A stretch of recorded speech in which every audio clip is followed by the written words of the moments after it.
Hey everyone, welcome back to my channel. So today's video is all about spring florals. With spring right around the corner, I am adding a little bit here and there to my home, so I thought it would be a fun video to share lots of spring florals in my home, some tips and tricks, a little bit of shopping, and some of my favorites this spring season. If it's your first time here, make sure you hit that subscribe button so you don't miss any upcoming videos. Make sure you stick around, it's going to be a fun video.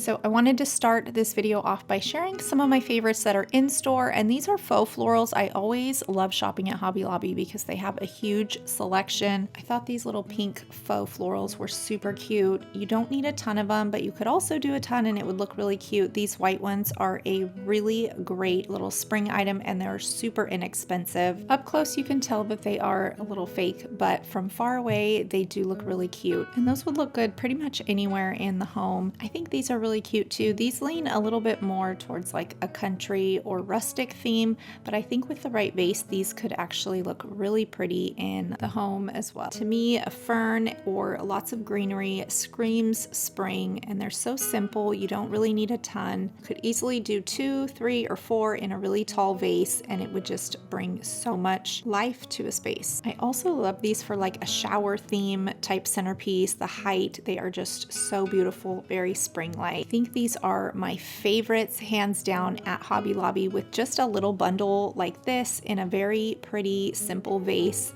I just love how pretty these look all together. These are showing $7.99 a piece. Sometimes the florals are on sale, so you might be able to get that price down, but I really love the purple in those. So moving on to Michael's. This is their spring section. They do have quite a bit, but I feel like the quality is just not that great at Michael's. You really have to kind of dig around. I don't usually pick lots of bright colors in faux florals, but I will pick bright colors if they are real. Faux florals, I usually tend to go for more muted tones. I'm actually really loving the green and purples this spring together. I think it's a fun way to introduce a little bit of color into your home for spring. I actually clipped a couple branches from the side of the road. There was a really pretty little magnolia tree right on a city street on the side of the road, so I clipped a couple branches. I almost wish that I would have clipped them a little bit higher up just because they are kind of falling over the side. I think they would have been a little bit prettier sitting higher, but that's okay. And they still looked really beautiful. And that vase that I am using, I actually found that at the thrift store. It's one of my favorite places to find vases. They always have so many there and for hardly any money. Foraging flowers and branches and greenery is my favorite way to incorporate plants and greenery and those types of things into your home because it's essentially practically free. Cosmo, always right by my side. He is the sweetest dog ever. I will always choose live plants and branches over faux any day, but sometimes it's not always easy to get out and do that. But I always keep my eyes peeled for really pretty trees and bushes and different things where I could possibly clip a couple here and there or ask a friend or a neighbor.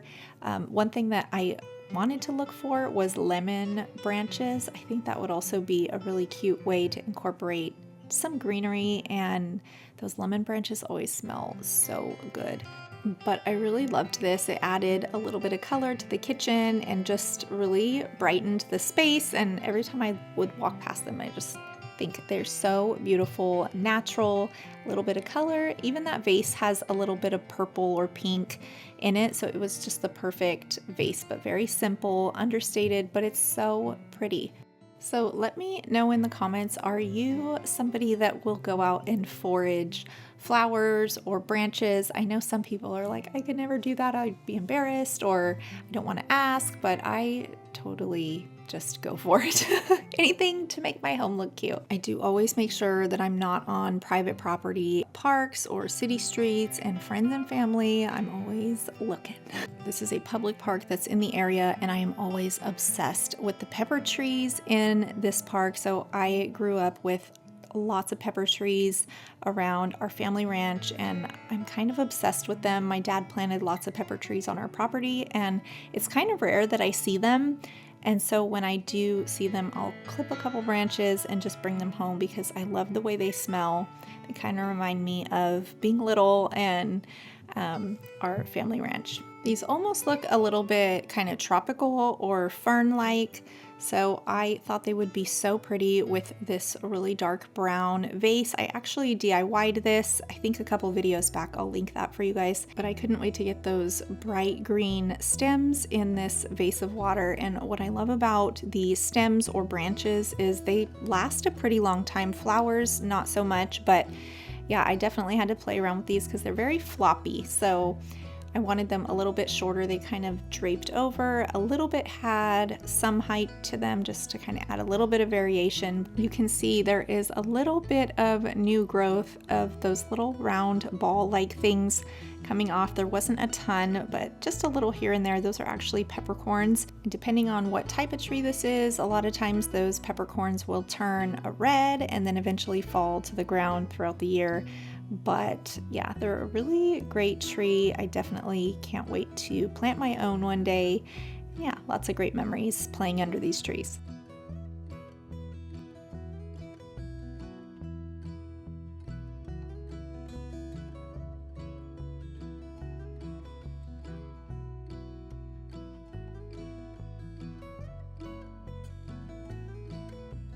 So what do you guys think about the green and the dark brown vase? I don't think I've ever done a dark brown vase like this, and I'm so glad I did. I can't wait to use this vase more often. I think it's so pretty. Another tip for branches and live greenery, I try to switch the water out every couple days. I know it's really annoying. I've also heard of putting a tiny little bit of bleach to keep the water clean. I haven't tried that one yet just because I haven't wanted to ruin my flowers or branches, but I've heard that that is a great tip to keep the water a little bit clean as well. I have also heard that putting a penny in the bottom of the vase will also help with something. I don't know what it is, but let me know your best tips and tricks for keeping clean water for branches and flowers and things like that. I love this new little look. It definitely added some new life, very inviting into the home. It looks a little bit more spring-like and smells kind of peppery when you come in the house. So it just smells really green and fresh. Those cute little peppercorns on there, super cute with a little stack of books to the side. I put a little wood box right in front of the vase to just add a little bit of texture. And yeah, I think it's super cute.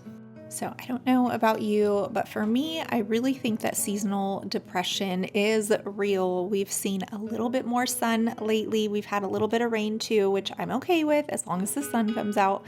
But adding fresh florals into my home, getting out and getting some sunshine definitely helps. Little signs of spring on the way make me feel so happy. I can't wait to start planning some spring projects and get some things going. I love being outside. Let me know your plans for spring, if it looks like spring where you live, or if you have any fun projects planned. And with that, we will catch you guys next time. Thank you so much for watching.